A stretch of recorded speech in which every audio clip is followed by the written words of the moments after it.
untuk pernapasan yang lebih kompleks pada reptil itu hanya ada di buaya ya sama kadal ya.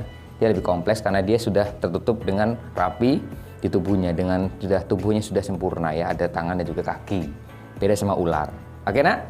Oke deh, sip. Selanjutnya adalah yaitu hewan apa yuk? Mau tahu nggak? Nunggu ya. Oke, jadi hewan berikutnya adalah katak. Tahu katak enggak nak? Ustadz, saya kok tiap hari kadang lihat katak. Ya, di mana? Itu kalau lewat kadang loncat-loncat, betul sekali. Katak itu kenapa tubuhnya selalu basah? Saya tahu nak? Oh ya Ustadz, saya tahu. Katak itu selalu basah supaya dia bisa hidup, betul. Apalagi? Mungkin Ustadz, supaya dia tetap bernapas. Excellent. Jawabannya yang bagus nak. Jadi katak itu sendiri bernapas menggunakan permukaan kulitnya. Karena makanya dia selalu basah. Tapi Ustadz, kalau yang masih kecil gimana? Ya, bagus pertanyaannya. Jadi katak kalau masih kecebong nak ya, itu bernapas dengan insang. Insangnya itu ada di bagian dekat kepalanya, dia menonjol ya. Tapi Ustadz, kok bisa berubah? Betul. Dia berubah setelah berumur sekitar 9 hari. 9 hari dia akan menggunakan insang dalam. Makanya dia yang tadinya keluar di sini ada sedikit insang, dia masuk ke dalam seiring bertumbuhnya paru-paru dalam tubuhnya dia. Nah, kalau sudah dia masuk ke fase yang namanya metamorfosis ya, itu ada namanya fase katak yang sudah mulai membesar. Nah, itu sudah menggunakan paru-paru. Makanya kalau masih kecebong dia di air terus. Pas sudah mulai besar dia masih di dalam air atau mendekati ke daratan. Nah, pas sudah dia besar, dewasa, dia akan ke darat. Kenapa? Dia bisa bernapas dengan paru-paru. Dan juga dia kalau di air, dia menggunakan permukaan kulitnya. Nah, itu diserap oleh pembuluh-pembuluh darahnya untuk masuknya O2 ke dalam tubuhnya, masuk ke paru-paru dan mengeluarkan lagi lewat di bagian permukaan kulitnya. Oke, jadi pahami ya? Oke, katak ya. Siapa yang suka katak, jangan dimakan lah ya, nggak boleh. Ya, oke, itu untuk bagian katak. Selanjutnya adalah, ada yang tahu apa kita? Ustadz, apa lagi ya? Ya, selanjutnya adalah burung. Oke, ada yang tahu hewan ini? Pasti tahu ya. Ustadz, saya dari kecil nggak pernah lihat burung sih. Aduh, kalau nggak pernah lihat burung, nah nanti kalian jalan-jalan kemana ya, lihat tuh burung lewat ya. Kalau nggak pernah kelihatan burung, aduh kayak mana sih? Ya, banyak nah ya, macam-macam burung ya. Oke, jadi burung ini juga unik ya nah ya. Jadi dia mempunyai beberapa bagian pada organ di dalam pernapasannya, yaitu diantaranya adalah ada yang namanya batang trakea di tubuhnya, tenggorokannya, kemudian masuk ke dalam paru-paru, dan ada juga yang namanya kantong udara. Oke, kita bahas satu ya. Jadi burung itu pada saat dia diam, dia banyak sekali yang namanya menghirup udara. Nah, udaranya itu disimpan di mana, Ustadz? Disimpan yang pertama melalui batang trakea tubuhnya, lalu masuk ke dalam dua. Yang pertama ke paru-paru, yang satunya kantung udara. Ya, jadi kalau sudah dia masuk ke sini, nah fungsinya paru-paru ini dia bernapas pada waktu dia diam, dia langsung menggunakan paru-parunya yang difungsikan. Ya. Nah, pada saat dia terbang, nah ini dia. Fungsinya kantung udara itu adalah untuk pernapasan ketika dia terbang. Jadi dia kemana-mana terbang gini. Nah, itu yang fungsi adalah kantung udaranya. Kantung udaranya itu mengeluarkan udara lalu memasukkannya ke dalam paru-paru.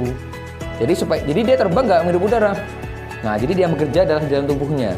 Jadi kantung udaranya keluar, udaranya itu masuklah ke dalam paru-paru supaya dia tetap bernapas. Ya kan nggak mungkin kan? Masa terbang gini-gini? Nah, gimana coba? Jatuh deh tuh. Nah, ya itu hebatnya burung ya. Tapi pada saat dia lagi terbang juga, nah si fungsinya kantung udara ini juga membantu dia untuk mengeluarkan suara keras. Kenal burung elang nggak? Tahu burung elang? Nggak tahu ya. Pasti tahu lah ya, burung elang itu kenapa suaranya keras kan? Nah, itu juga dipengaruhi oleh kantung udara. Jadi terbang dia, nah itu supaya dia untuk tetap bisa bernapas sekaligus dia mengeluarkan suara. Kicauan burung ya. Ustadz, tapi kadang biasanya burung itu kalau diam juga berkicau. Ya, Dia berkicau juga kalau pada saat dia lagi diam, itu kadang dipengaruhi oleh paru-paru sendiri ya. Dia diam karena dia menghirup udara sekaligus dia mengeluarkan suara di tubuhnya. Oke ya, sampai situ ya. Ustaz, saya masih belum paham. Apa belum pahamnya? Kalau misalkan tiba-tiba ya burung itu terbang tapi jatuh. Nah, kalau tiba-tiba burung lagi terbang, tiba-tiba jatuh ya, itu kondisinya ada bermacam-macam lah ya. Bisa jadi dia memang kondisinya memang tidak stabil karena dia mungkin sakit ya, namanya juga ini ya makhluk hidup ya. Jadi kadang kurang efektif dia untuk terbang, jatuhlah dia, ya kan? Atau yang kedua adalah faktor usia yang sudah menua ya. Makanya kadang burungnya sudah menua itu kadang dia jarang untuk rutinitas untuk terbang, ya kan? Jadi dia hanya menetap sampai dia mati gitu. Ustaz, kalau kita tembak mati gimana? Ya itu sudah, itu kadang ya itulah manusia ya. Kalau burung lagi terbang tembak dia mati. Astagfirullahaladzim ya. Oke deh. Jadi pahamin ya. Oke, itu untuk hewan di burung. Oke. Terus ada lagi kah? Ada lagi yang terakhir. Apa yang terakhir ya? Ada yang tahu nggak? Tahu nggak? Oke, bagus. Yang terakhir adalah hewan mamalia. Oke. Mamalia kayak mana, Ustaz? Kayak kita juga ya? Ya, manusia juga termasuk mamalia. Jadi mamalia juga terbagi dua nah ya. Yang perlu kalian ketahui, mamalia terbagi dua. Mamalia darat dan mamalia laut ya. Tapi bukan mamanya Lia ya, mamalia. Oke. Oke, yang pertama adalah mamalia darat. Mamalia darat itu ya contohnya ya kita seperti sapi, kambing ya, kerbau, sapi atau apa? Kuda ya. Jadi pernapasannya sama kayak kita juga ya, yaitu masuklah ke dalam ini hidung ya, kemudian masuk ke dalam tenggorokan, udara itu, setelah itu udara lagi masuk ke dalam paru-paru. Nah, di paru-paru itu nanti ada yang namanya cabang-cabang, yaitu ada alveolus yang masuknya pertukaran oksigen dan CO2 itu di situ.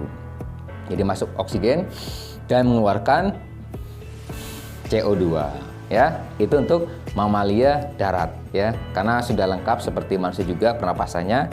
Nah, yang membedakan adalah yaitu mamalia air. Ada yang tahu enggak mamalia air itu apa, Nak? Hah? Oke, mamalia air itu contohnya seperti lumba-lumba, apalagi paus ya. Saat kalau hiu gimana? Hiu bukan mamalia, Nak. Hiu adalah ikan, ya. Oke. Jadi mamalia air itu di bagian hidungnya terdapat katup. Apa fungsinya, Sat? Fungsinya adalah katup itu untuk menutupi bagian rongga hidungnya pada saat dia menyelam. Makanya seperti paus dia lama-lama menyelam ya, dia tertutup hidungnya, ada katupnya. Jadi udara air tidak bisa masuk ya.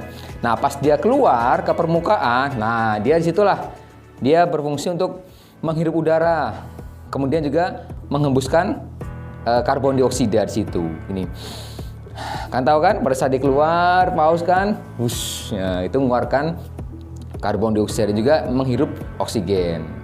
Saat kira-kira bisa mati nggak dalam air itu kalau hewan mamalia air? Tidak. Nah, karena mereka memang biasanya itu selalu hidup memang di habitatnya memang di air.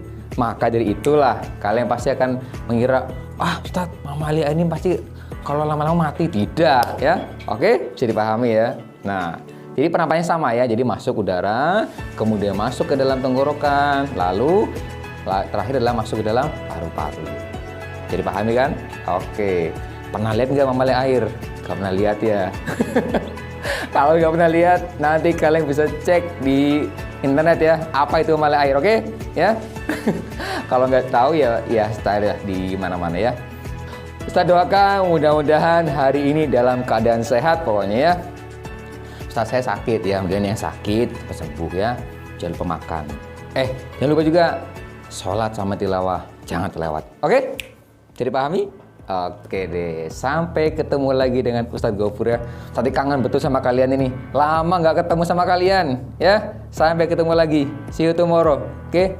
Good undang ke. Assalamualaikum warahmatullahi wabarakatuh.